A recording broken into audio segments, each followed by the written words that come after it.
Good evening and welcome back into Sports Talk ATL. I am Chase Earl, joined by Alex Lord. Bad day to be a doubter, I would like to say, after what happened. It was a 2-1 win, but we had a lot of people at the beginning of the season. Oh, Chris Sale, his velocity, it's down. He's cooked. He's not good anymore. He's not going to be a Cy Young. Well, last two starts, he's pitched at least 6 2/3 of an inning with 10 strikeouts, held 2 runs in Colorado, 0 runs yesterday.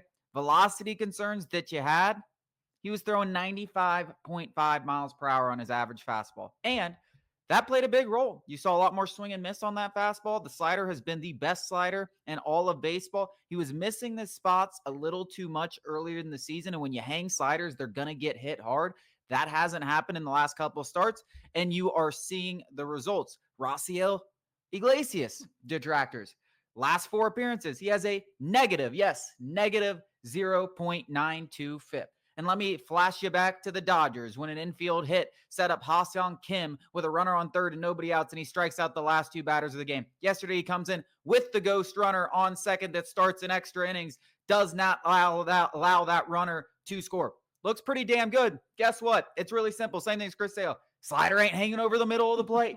It was that simple of a fix. He looks really good. And then Michael Harris, I'm not going to say he's all the way back, but huge hit to the game-tying hit yesterday. Just a reminder, everybody relax, and let's look at the larger sample size when talking about these players that have proven themselves. Sorry, if you want to say this about Ian Anderson or someone like that, go ahead. But guys that have proven themselves to be really good players, let's not count them out after 34 games. All-stars or all-star comparables. I know Mike hasn't made one, but he will eventually. His rookie year, all-star caliber player, just didn't turn it on until the second half of the season. He just didn't play the entire first half of the season. And it, you know what? I think got lost in a bit of the translation because you and I both were dunking on some people on Twitter, and I did it a little bit on Facebook. This is a 162 game season.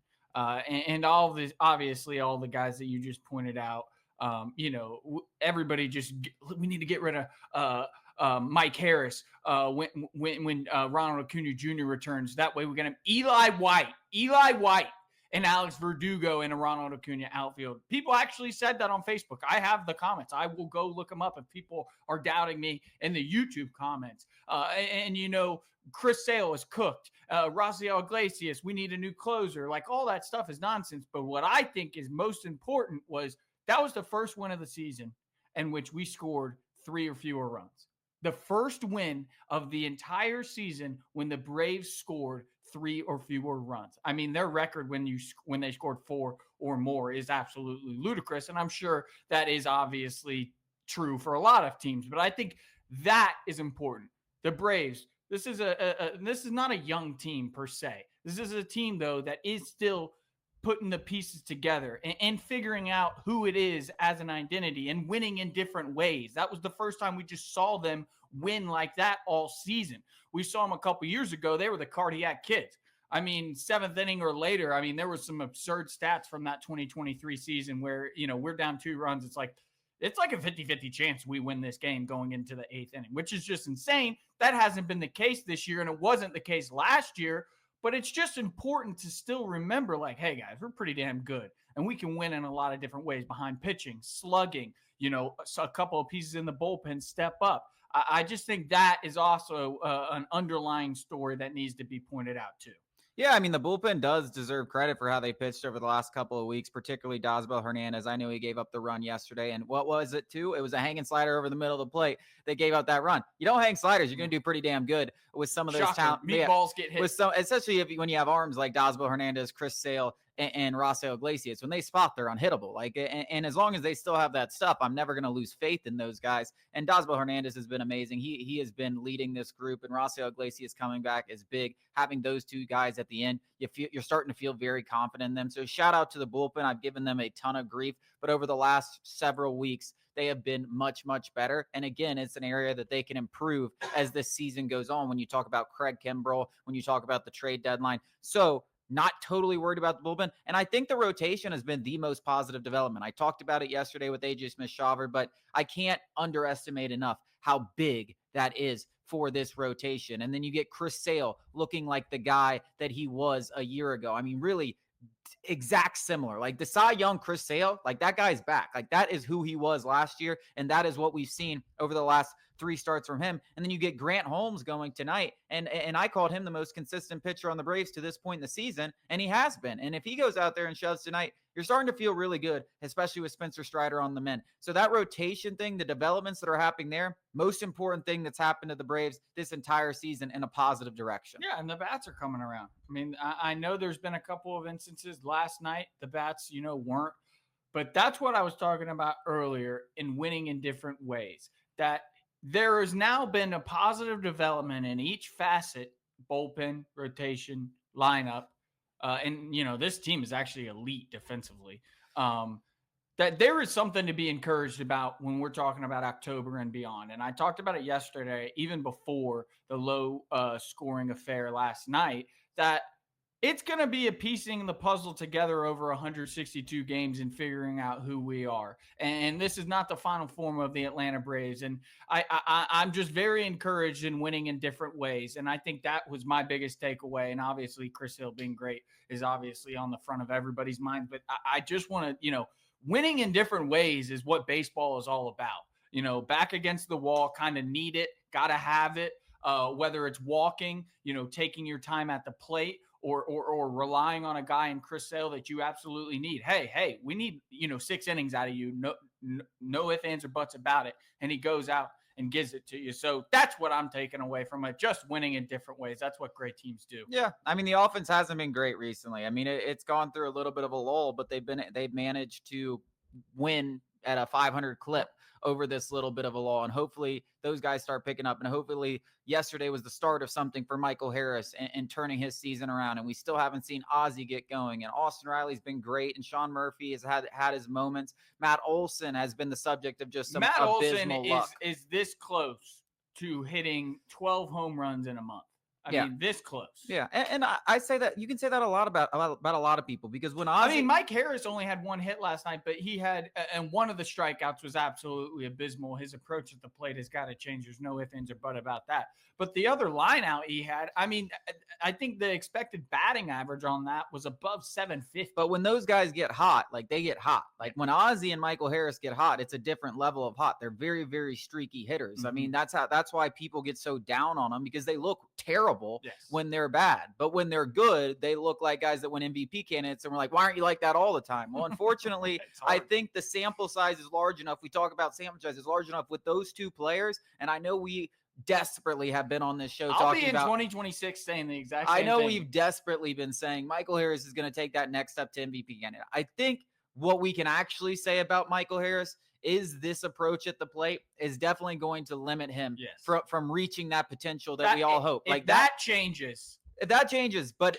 now we have a large enough sample size. You say, I don't know. It might not change. It might not change. And even still, though, like we're talking about a 4, 5, 6 WAR player that's an all-star caliber player. We're just hoping for a little bit more. But for the people that are on the exact polar opposite, that are like, we need to replace him with Eli White. The people said that. Yeah. Well, he's Jeff Francoeur 2.0. I want to throw myself off of this building. Listen, I understand what you're trying to make the jokes about the approach at the plate. Like, I understand that. But the reality is Michael Harris is twice the player that Jeff Francoeur ever was. Even when he was better in high school. Even when he was 20 years old. So it's just such a stupid comparison. But I get it. People like to do stuff like that. We got a lot to talk about coming up after the break.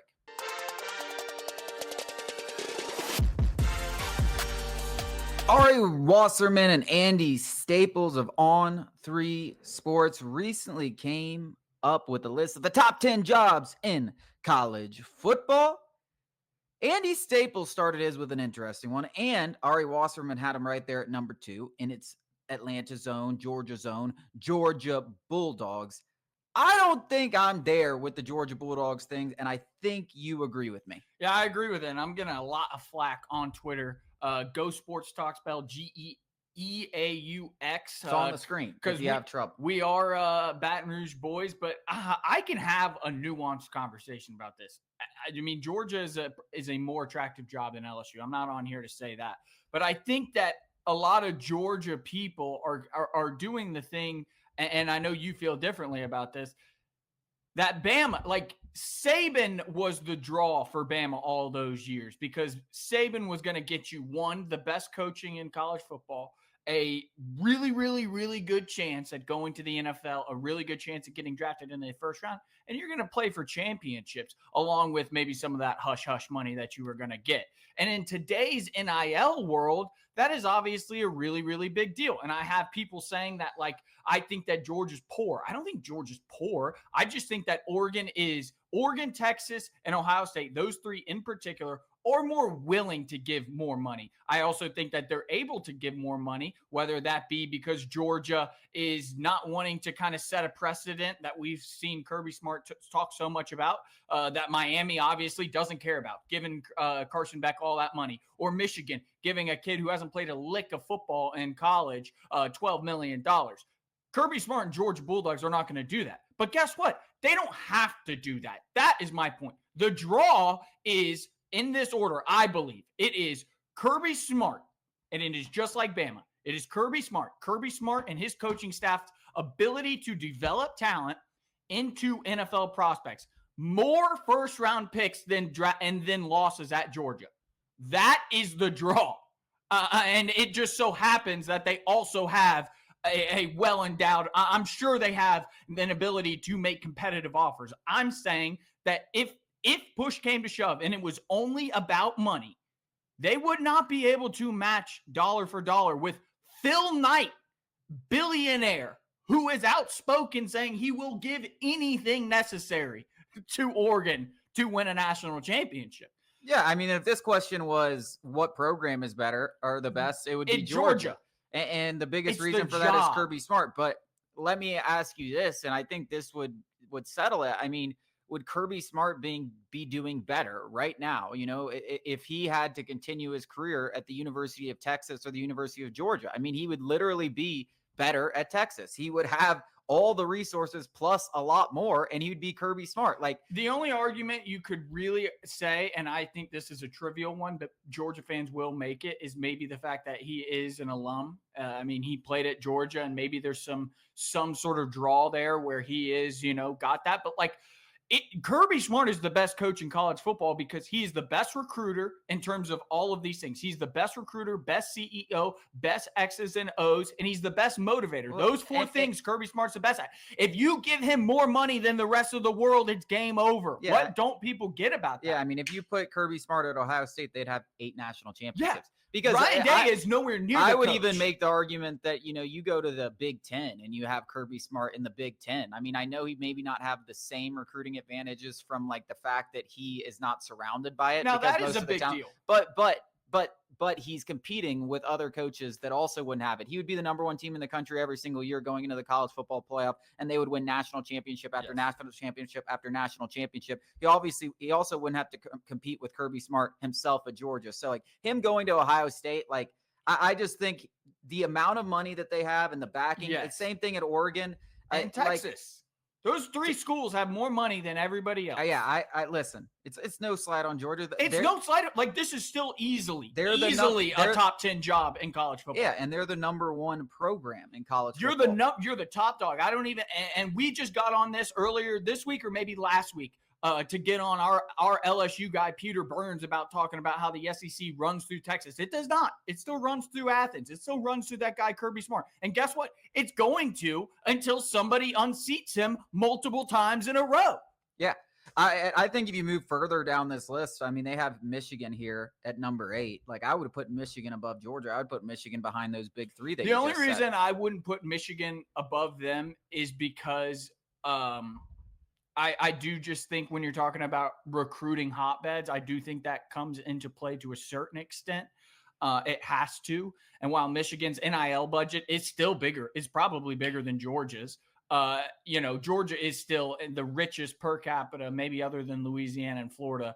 Georgia's right there recruiting the most rich soil in the country. Yeah, I just see, like, this list would have looked so much different pre-NIL. Like, pre-NIL, you would have different. It would be entirely different because it would solely be based almost completely Georgia off would where be the you're number one job right now. I mean, Georgia would be up there, but LSU would be up there in the top 5. I think Texas would still be number 1 simply because they do have the resources and everything possible outside of just the NIL budget. Like everything there is top notch. There is so many the discrepancy between jobs, I think, in the SEC outside of Texas is so small. Like the difference between LSU and Bama and Tennessee and Florida and Georgia in terms of, where they are recruiting, their state, the resources they are getting from their schools, the fans engagement, the fans support. They are so much closer than I think some SEC fans would like to admit, because we are tribal instincts. We're gorillas and want to be like, my school better. My school better. How dare you say something bad about my school? But the fact of the matter is, and I hate giving the Big Ten credit. I got an argument at a wedding the other day about the SEC is still the best conference, despite, Ohio State winning the national championship. That, the Ohio State and Oregon we are incapable of going dollar for dollar, bag for bag with those guys. Texas is able to. But again, guess who doesn't have to? Georgia. Alabama, they still are hanging on that Nick Saban prestige. Tennessee has got a lot of money, I believe. LSU has that, flagship state. You dominate Louisiana recruiting, you're always going to have a chance. Florida, who knows what the hell they're doing. But that's my point. And A&M's got a lot of money too. They got oil money, and whether they spend it wisely or not is up for debate, but they got the money. Yeah, I mean, that's what's interesting. Wasserman had A&M number 5. I don't hate Andy that. Staples didn't have them on the list. And I think that they're just a polarizing school because they're Texas A&M 8-4. They're always going to be little brother to Texas. Yep. They're never going as much as they have enough money to go out there and poach Texas recruits and even out of state recruits. They have as much money as anyone. They're always going to be second fiddle to the team in their state. Right. And they're not going to be able to really go dollar for Texas. They can go dollar for dollar, but at the end of the day, if the offers are the same, most people are going to Texas. I think people, and this is probably a lot of Georgia fans' arguments, that if you even offer a little bit less than Texas A&M, you'll probably get that recruit if you're Texas. And Georgia's the same exact way, that if Georgia offers a recruit like Oregon, Jared Curtis, number 1 quarterback recruit they just got. I got people saying, you think that he just chose Georgia for Kirby Smart and Mike Bobo? No, of course not. I'm not an idiot. I'm saying that they made a competitive offer. There's no doubt. But you think Oregon couldn't go further? You're ridiculous. He chose Georgia because of their development track with quarterbacks. It's not so good, but their development track and ability to compete for championship and championship season after season. I'm not acting like Georgia's chopped liver. Like I don't know how I'm getting this pushback. I mean, people are Georgia fans. That's why you made a comment to Georgia fans, and they're going to push back. But I would even go as far as to say, if Kirby Smart wasn't at the University of Georgia, I don't even know if they're top 10 on the list. They're barely top 10. I still think they're a top 10 school. I think they're top 10 recruiting wise. But there are a lot of names on this list, like the bottom of the list. Like, I don't agree with Clemson, but Penn State's a big school. Oklahoma's a huge school. Notre Dame's a huge school. Like Michigan, that's like your 8, 9, and 10 schools that we're talking about. Like none of those are chopped liver either. No. They're just not competing for championships because guess what? They don't have Kirby Smart. Right. That is the whole outside of Notre Dame. Well, I think Clemson's an absolute joke. I mean, that is nowhere near a top 10. I would put, in today's NIL world, Miami. Don't even call it. This might be I think Nebraska is a better job in the NIL world than Clemson. I mean, Miami, it certainly is. Yeah. Like Clemson. So when I'm talking about, Kirby Smart is the draw for Georgia. Obviously, Mark Richt had a ton of success at Georgia. He could never get over the hump, but he was recruiting out the wazoo. And obviously, Bama had success before Saban. But my point still remains. All Clemson really has. Clemson has literally been a dead program before Dabo Swinney. He is Clemson. Clemson is Dabo Swinney. Whoever replaces him is going to have to start a whole new brand. Georgia, and I think Kirby Smart has elevated Georgia. Obviously, Saban did for Bama as well, but they were still kind of established brands before those coaches got there. Yeah, I mean, if Georgia were to lose Kirby Smart for whatever reason, if he went to the NFL, they would get the number 1 coach candidate that they want. And they'd likely, if they wanted to, they could probably go into pretty much everyone's backyard. And this is another example. This is another example, though. They could go into anyone's backyards and pluck who they wanted because it's a top job. But would Dan Lanning leave? So there we go. I don't think Dan Lanning would leave. That would put a shoe in my mouth. Is if Dan Lanning would leave Oregon for Georgia, then that solves that. That's it. I don't think he would. I also don't think he would, because you're also just like, he's forging his own path. And I think as a man and an ultimate competitor, that's why would you want to leave Oregon? You are recruiting the entire West Coast. Like, and the Big Ten is like, that's also all right. So the job thing, it comes down to recruiting, resources, which the biggest resource is money. I don't care what people say about like investing in the locker room and bull crap. Okay, yeah, recruits care about that. But what recruits care about really is money. And if we're going to go down the dotted line, we're talking resources, mostly NIL. We're talking recruiting.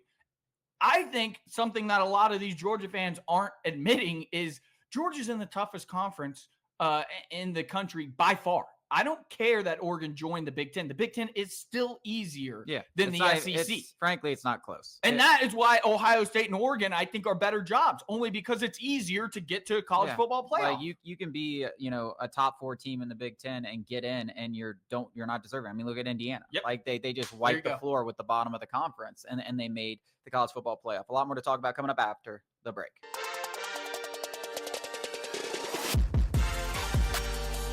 Another wild game in the NBA last night, the scrappy Indiana Pacers down 20. It looks like Donovan Mitchell's going to go out there and drop 50. It looks like the Cavs are going to tie this game up despite all their injuries, which really sucks for them.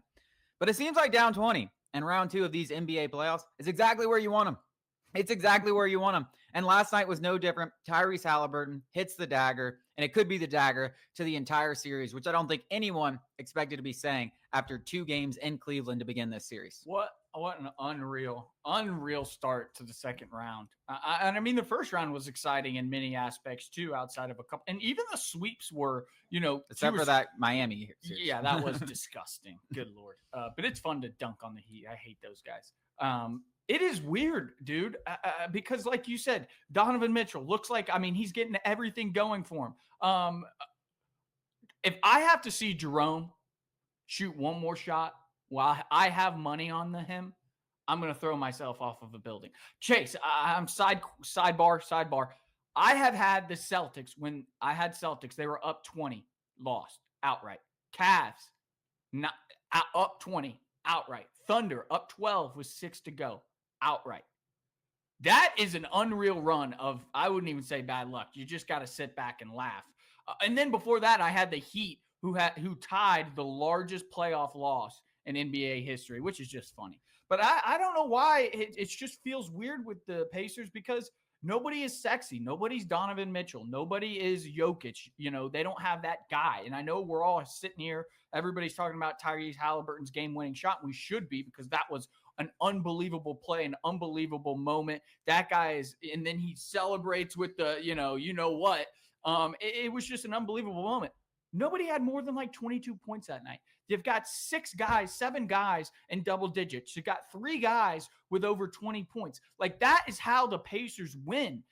And I mean, good Lord almighty, I got to go back to him. Ty Jerome, literally single-handedly, lost the Cavs that game. I mean, he even made 25% of his shots, and they win that game. I'm going to stick up for my boy Ty Jerome, because he's been great in these playoffs. But yes, that was a unbelievably bad performance when they needed him desperately. I mean, you don't have DeAndre.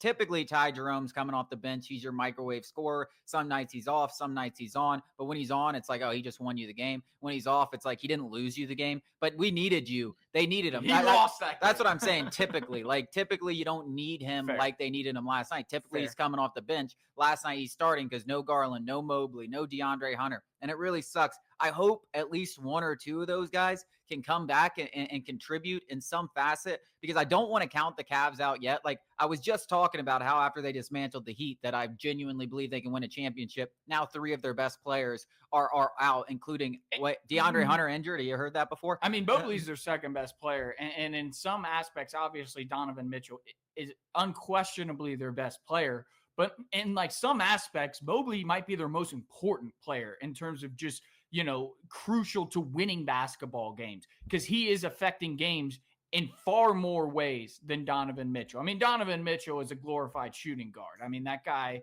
he creates, but he doesn't really create for a whole bunch of other people. Evan Mobley can impact the game in so many different ways. And whether it's rebounding, obviously he's a lockdown defender, and he's a defender that can defend in space, defend at the rim. I mean, he is elite, obviously, defensive player of the year. But offensively, he doesn't get enough credit, in my opinion. I mean, that guy, gives the Cavs with Jared Allen and him on the blocks. I mean, it is a menacing duo down there, and I think they're missing him so much. Yeah, I'm not counting him out, though. I'm not counting him out just yet. I know people are going to want to count him out. I know it's going to be tough to go out there and win even one game in Indiana, let alone two. But which is a hard place to play. Extreme. Both of these atmospheres. Underrated. The atmospheres in Cleveland was absurd. Probably the best atmosphere we've seen so far in the playoffs. In Indiana, especially coming home up 2-0, is going to be a nut house. I mean, it is going to be absolutely so fun. So it's going to be very hard to win there. But I mean, we've seen Donovan Mitchell put this team on his back. It hasn't been quite enough, but they've been right there. And I just think this kind of series, all of these games, especially while the guys are injured, are going to be super close. Like, I don't think just because they're playing on the road, they're going to just blow them out of the building. Agree. I think they're going to be able to hang around and have a chance to win at the end of the game. And if they can at least get it back home, hopefully get healthier, not counting them out yet. The other game last night, we will talk about after the break.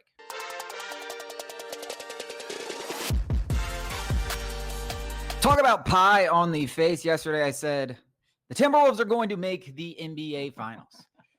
There's 2 minutes left in this game last night. Steph Curry exits. Pretty much, you got to win this game at home, right? They had scored 57 points with 2 minutes left in the third quarter. They were or 53 points. They were atrocious offensively. Anthony Edwards, who I could not hype up more coming into this series. He's the Grim Reaper. He's this, he's that. Starts off the game 0 for 10. They show a little life at the end, but way too little, way too late. Steph Curry, will see how his health, again, another potential star that could be dealing with some stuff. He's definitely not going to be fully healthy if he continues on in this series. We'll see what's up with him. I'm not going to count the Timberwolves out. I think they're not going to shoot as poorly as they have the last two games, even though they won the series finale. I believe they were 12 for 76 in their last 76 3-point attempts, NBA record for worse. So we've had a lot of worse shooting performances early in this. They keep beating each other. And guess who keeps betting on the people who are breaking these records, dude? Something is wrong with your fingers, man. I don't know what's It's like the opposite of magnets. They're like deflecting balls off the rim. I'm repelling all the good juju. I don't know what it is, man. I mean, what was so annoying last night, from my perspective, obviously rooting for the Timberwolves, was the Warriors weren't playing outstanding basketball. Like, they weren't how sometimes the Warriors, when they play, it's like poetry in motion. I mean, it's so beautiful. Sometimes it's like, that's how basketball is supposed to be played. They weren't even playing that good. Like, the Timberwolves literally, and Anthony Edwards wasn't getting good shots. Like, there was a couple of times where Timberwolves were getting open looks, but a lot of the times, I mean, you just had Naz Reid or Julius Randle, on the elbow, just with a turnaround J, and Anthony Edwards coming off a screen in the corner with two guys and just shooting it as a Hail Mary. I mean, there was just no good rhythm shots where it was like, okay, or get to the rack. Like, that's all Anthony Edwards could hope to do, was get to the rack and then get to the foul line. Like, it was just an ugly performance. I was shocked that somebody as nails as Anthony Edwards has been. Obviously, these last two games, he hasn't shot particularly well, but he's one of those guys where it's like, it doesn't matter. He's still going to be shooting. And I still I'm not worried about that guy's confidence. There were moments last night where I was like, he doesn't look confident. Like, he had a shot and then didn't take it. That is not normal. 0-10 and followed by 4 for 15. That'll do it. Yeah, when you go 4 for your last 25 shots and you're down by 20. They started the game 0 for 15 from 3. Yeah, listen, I'm not too worried. I will say there was some worry about this Timberwolves team offensively, if they had enough firepower. It looked like they had it against the Lakers, who played really good defense at the end of that season. But I think you're starting to see the difference between end of season regular season defense and end of season playoff defense. And the Warriors play great defense, especially in the playoffs. And obviously they've shown that year after year, and they have answers, and they're well coached by Steve Kerr. And he's always drawing up the right things to take away the best things that the opponent does. And I think you saw that in game one. How can the Timberwolves respond? What are they going to do from a coaching perspective? That'll be interesting. I don't expect to see Ant. I know they're going to do a good job on Ant, the best that they can, but to me, he's still one of those players that, especially in the playoffs, too good to shut down for too long. I still like the Timberwolves in this series. That they're going to come back and figure it out. Draymond Green, at one point, it didn't end like this. 4 of 7 from 3. But had more three-pointers than the whole Timberwolves team combined. That's that kind of bullcrap Chiefs, Patriots, Warriors, just magic that like is so annoying where it's like, oh my God, they just lost the greatest shooter of all time in Steph Curry. And then you've got this, foul merchant, guy who literally can't shoot a lick. I mean, I might shoot better than Draymond Green. And he goes out there and bangs 4 threes in the first half. Well, they just don't shy away from the moments, and it's because they've been. It's just because they've been there. That's championship DNA. Yeah, like Draymond Green will go 0 for 7 if you leave him wide open in a big situation. He'll chuck that 8th one and he'll make it. If he needs to make it, he'll make it. And so they don't shy away from the moments, and you're never going to break their confidence because they all believe in each other, and that's what you don't see from everyone. That's where like when things get tough. Who's going to make that shot? Well, Draymond might have to make a 3 when things get tough, and he's willing to take it. And no one's going to look at Draymond and say, hey, man, you shouldn't have taken that shot if you miss. That doesn't happen on every single team. Hopefully the Timberwolves can figure it out. I'd love to see Ant go further in these NBA playoffs.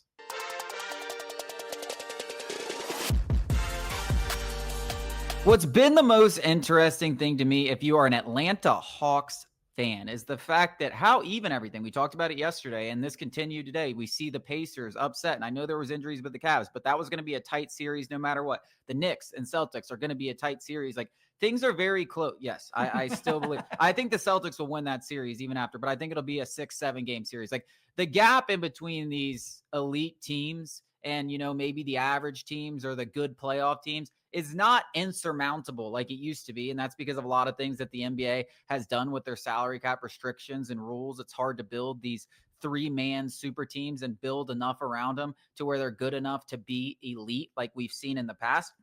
And I think that's great news for the Atlanta Hawks. Like, we went 40-42 this year. We weren't going to win a championship.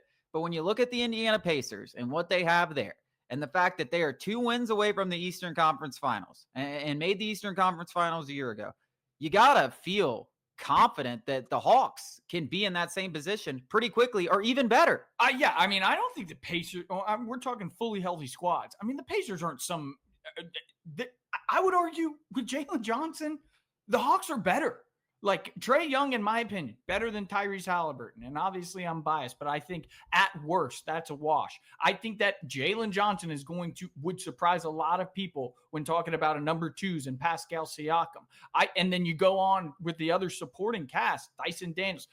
I mean, this Hawks team, fully healthy, granted, it is something that can make some noise in the Eastern Conference. And I think, I took that away like you from the first and second rounds that like, hey, maybe we can, make a little run here and maybe we don't have to go and trade the whole farm for Giannis or somebody like that. Like, maybe we see, wait and bide our time and make the right move, not just make a move. I got really encouraged. And though I do think the Celtics win in 5, I really do still believe that. I just think they're a much better and deeper team than the Knicks. That this Cavs team, 60-win team, and obviously Jokic is doing what he's doing against that 60-win Thunder team that, I don't know, man. Like, am I delusional for thinking that maybe, just maybe, if we get a couple of guys who can shoot and those same guys can also defend, that like Trae Young can get us where we need to go? I mean, Zachary Reed takes a large step. I think things can happen. Things could happen with this squad that's similar. When you look at that 2021 Eastern Conference Final run, there wasn't really a dominant team. That's the year that the Bucks won, and they were definitely not a dominant team. They were Giannis and really a decent supporting class, but no like legitimate superstars. And you had a bunch of injuries that year to a ton of teams. Like, and you're seeing that with the Cavs this year. Now Steph Curry goes down. Like, if the right rollout comes out, like right now, the Pacers are living in heaven. Like, dude, we're one Jason Tatum injury away from the like Pacers the being Knicks in the NBA and Pacers finals. being in the finals. Yeah, so it's like if the right rollout comes out in any particular year, yes, I think that's not really how you should kind of manage your team. No. I think you're not expecting hope all of these guys to get injured. But I'm just saying, rolling the dice on, closing opportunity is what I'm talking about. And when you make a trade for somebody like Giannis, and I'm not saying that is the only move, but you are effectively shrinking your potential window because, there's no guarantee that Giannis would want to sign another extension in Atlanta. And then at that point, you've mortgaged all your young pieces and draft capital and everything like that, that maybe let's hoard some of this stuff and just wait. And that way we're patient and we make the right decision, not just a decision. Yeah. I mean, but there's just as much risk and patience as we saw with the last core. So it's not a balancing act. There's no perfect thing. And I think about, I think the perfect thing with Giannis, and if you're a team like the Hawks and you've struggled getting primary free agents, and if we're being realistic about this core, it's not winning a championship without a significant addition. And I'm interested to see what the offers are going to look like Giannis, because as I said, having just one superstar and the amount of cap space that they take off, I don't think is as valuable as when you could have three, 4 guys and really go way over the salary cap and stuff like that. So I'm interested to see what those trade offers are going to look like. But I think back to that Toronto thing. They were another organization that could never get over the hump. They were constantly getting beat in the playoff semifinals by LeBron, and it just never happened. And you know what? They looked at Kawhi Leonard, who said, I want to play in Los Angeles. Couldn't have been more clear about it. Way more clear than Giannis has ever been about anything. I will not sign an extension. Like, I will not sign an extension. I want to play in Los Angeles. I am going there. And Toronto said, well, let's just give it a 1-year run. They won a championship. Banners fly forever. Like, I would trade that. Like, the Hawks have never won a championship in my lifetime in the history of Atlanta. I would trade that forever. It is so funny to see some people even have the gall to ask that question. And you get 2 years of Giannis. To ask that question of like, do you think the Raptors are this? Do you think the Raptors are that? In terms of like feeling remorse for doing that, or the Rams for trading all their first round picks to get Matthew Stafford and Jalen Ramsey and all those guys that won that Super Bowl. And there's countless others examples. And in baseball, there's some where it's like, no, idiot. I would trade and talk about, I could talk it from experience. LSU, those years after the 2019 championship with Ed Orgeron were brutal. I would experience that for a decade to experience just one 2019 run again.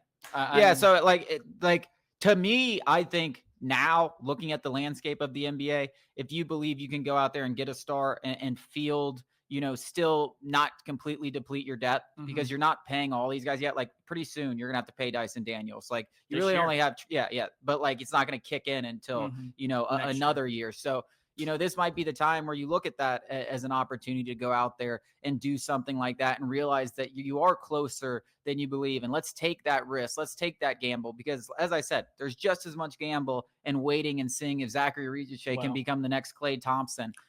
Well, we talked about it on Fox 5, our Saturday show. Check it out, 8:30 Saturdays, Fox 5. We talked about it that, some Hawks fans and, you see it on Facebook all the time. Some people are like, yeah, of course I want Giannis. And then other ones are like, well, we wouldn't have any depth. And you both have a case, and you still do have that PTSD from Cam Reddish supposed to be KD, DeAndre Hunter supposed to be Kawhi Leonard, Kevin Huerter supposed to be Klay Thompson. Like, none of that worked out. Look at all those guys right now.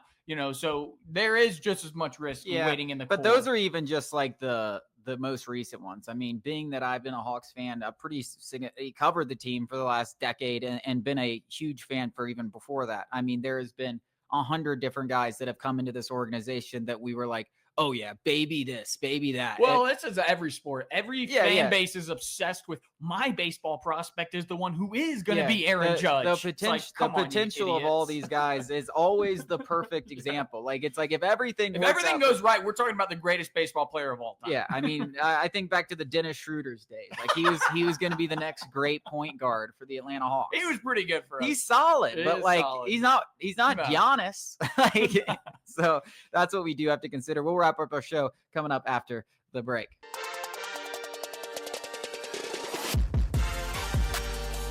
Crazy round 2. A lot of the top teams facing a hole. So one even an 0-2 hole. Every single one of them. One even an 0-2 hole is what I was saying. Like, being the Cleveland Cavaliers. We don't have time. But NBA championship prediction. Are you changing yours? You had the Celtics last time. I'm sticking with the Celtics. I still think Celtics in 5. I mean, the Knicks are just too they don't have the bench, and the Celtics are the deepest team in the playoffs, other than maybe the Thunder. My team got eliminated in the Clippers in the first round. I should get 2 picks. No, I don't think that's how it works. I'm just gonna move on, right? Because the Knicks are going to eliminate the Celtics, and then you can join me in misery. I'm gonna go with another team that probably is so under the radar, and they're already down in a 0-1 hole. But hey, they're all down in 0-1 holes. Give me the Ant-Man. Give me the Timberwolves NBA championship to the moon, baby. That wraps up our show. Thank you guys so much for joining us. We'll be back with you tomorrow.